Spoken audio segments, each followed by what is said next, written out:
अगर मैं आपसे कहूं कि आईपीएल 2026 के लिए वो प्लेयर जिन प्लेयरों के लिए ऑक्शन में बोली तक नहीं बोली गई, अभी आप जब सुनोगे उन प्लेयरों का नाम ना तो आप खुद कहोगे कि अरे यार, ये तो मेरा फेवरेट प्लेयर था, इसके बिना मैं आईपीएल कैसे देखूंगा। अरे हाँ भाई साहब, वो भी इस बार आईपीएल के अंदर नहीं रहेगा। अरे यार, मतलब जो बेस प्राइस होता है कि 30 लाख, 50 लाख, 75 लाख, 1 करोड़, 2 करोड़, यार वो बेस प्राइस भी कोई नहीं बोला। सोचिए कितनी शर्म की बात है कि इतने बड़े प्लेयरों के लिए मतलब बेस प्राइस तक नहीं हुआ। अरे यार, 16 दिसंबर को आईपीएल का ऑक्शन था, 2:30 बजे चालू था, अबू धाबी के अंदर जैसे होता है वैसे ही हो रहा था। यहां पर सभी 10 के 10 फ्रेंचाइजी टीमें, CSK, KKR, RCB, SRH, Lucknow, लगभग सारी टीमें थी। वो सारी की सारी टीमें बोली लगा रही थी, आगे मोहतरमा पूरी बिडिंग कर रही थी कि 16 करोड़ 20 लाख, 17 करोड़ 10 लाख, मतलब इस तरीके से जो बॉलिंग चलती है।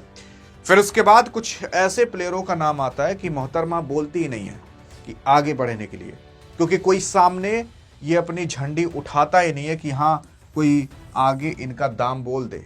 मतलब यार, कोई लेना ही नहीं चाहता था उन्हें कि तुम मेरे टीम में भी आओ। आखिर ऐसा क्या हो गया? आइए उनका रीजन भी जानते हैं, क्यों नहीं लिए गए और कौन नहीं लिए गए, ये भी समझते हैं। देखिए, सबसे पहले आप देखने की कोशिश करोगे तो कोई और नहीं बल्कि आपके ही चहीते पृथ्वी शॉ इस बार अनसोल्ड वापस से रह गए। पिछली बार भी नहीं थे, इस बार भी नहीं है। देखिए, पृथ्वी शॉ का जो करियर है ना, उसके अंदर इतना ऊपर नीचे होता है कि भाई साहब, शेयर मार्केट से भी ज्यादा। असल में आपके पृथ्वी शॉ जो कि टीम इंडिया के लिए कुछ मैचेस तो खेले थे, और ऐसा एक समय पर कहा जाता था कि टीम इंडिया को नया सचिन तेंदुलकर मिल चुका है। लेकिन फिर उसके बाद ये कई सारे मारकाट में और कई अन्य जगह पर भी फंस गए, मुझे बताने की जरूरत नहीं, आपको पता होगा।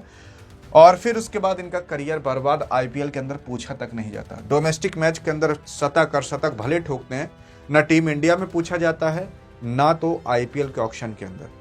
अब क्या पता टीमें ये चाहती हूं कि अभी मेरे टीम में आ जाए तो मेरी बेइज्जती हो जाएगी, ऐसे प्लेयर को मैं क्यों ली। और हाँ, इतने समय से टीम इंडिया के लिए मैच भी नहीं खेले तो आखिरकार इन्हें लेकर हम क्या ही करेंगे।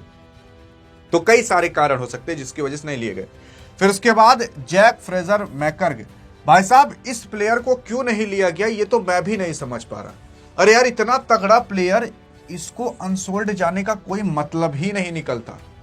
क्यों गया ये मुझे भी नहीं पता। फिर उसके बाद आगे देखने की कोशिश करोगे तो आगे लियाम लिविंगस्टन, जो कि पहले तो आरसीबी में थे, लेकिन आरसीबी के अंदर as a spinner bowler, as a fielder के तौर पर और बैट्समैन के तौर पर काम किया करते थे। लेकिन ये बंदा है काफी बड़ा प्लेयर, इंग्लैंड से बिलोंग करते हैं, लेकिन इस बार भाई साहब इनको पूछा तक नहीं गया। विदेशी प्लेयर हैं, आप देखोगे तो आरसीबी यार इन्हीं को ही लेकर फाइनल जीती थी, लेकिन इनका बहुत बड़ा योगदान नहीं था। मैं आपको बता दूं, सच्चाई के साथ अगर चलो तो इनका उतना बड़ा योगदान नहीं था। क्यों? क्योंकि ये उतना कुछ बड़ा काम कर नहीं पाए थे। अब बड़ा काम नहीं कर पाए तो क्या इस वजह से टीमें नहीं ली? अब हो भी सकता है, क्या पता ना ली हो। लेकिन हाँ, इधर देखने की कोशिश करोगे तो वियांग मुल्डर को भी नहीं लिया गया। अब यार, वियांग मुल्डर जो कि साउथ अफ्रीका के खिलाड़ी हैं, इस बंदे को क्यों नहीं लिया गया ये हमें भी नहीं समझ आ पा रहा। भाई साहब, बड़े बड़े प्लेयर हैं जिन पर सोचा गया था कि बोली इस बार और बड़ी लगेगी। आपके यार लियाम लिविंगस्टन इसी वजह से आरसीबी से निकले थे, क्योंकि उनको पता था कि यार मेरी टीम जीती है, मेरी ब्रांड वैल्यू बढ़ी है, तो लोग मुझे खरीदेंगे और मेरे पीछे पड़ेंगे। लेकिन भाई साहब, पूछा तक नहीं गया, खरीदने की बात ही छोड़िए। आकाशदीप, जो कि टीम इंडिया के लिए खेलते हैं एज अ फास्टर प्लेयर, एक समय पर कहा जाता था भारत को नया जसप्रीत बुमराह मिल चुका है। भाई साहब, इस बार पूछा तक नहीं गया।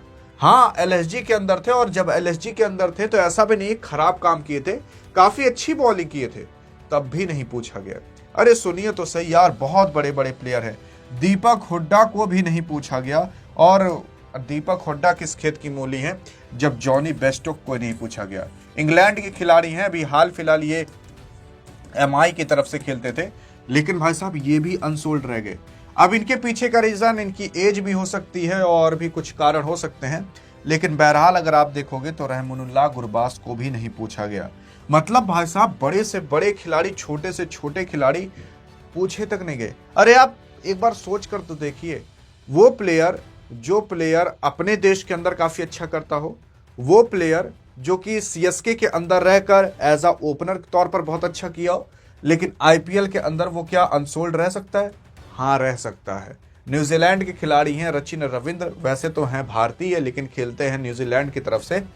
रचिन रविंद्र को भी नहीं पूछा गया, मतलब अनसोल्ड रह गए भाई साहब। फिर उसके बाद कोई और नहीं बल्कि डेवॉन कॉनवे जो कि सीएसके के ये भी खिलाड़ी थे, इनको भी नहीं पूछा गया, ये भी न्यूजीलैंड के ही थे।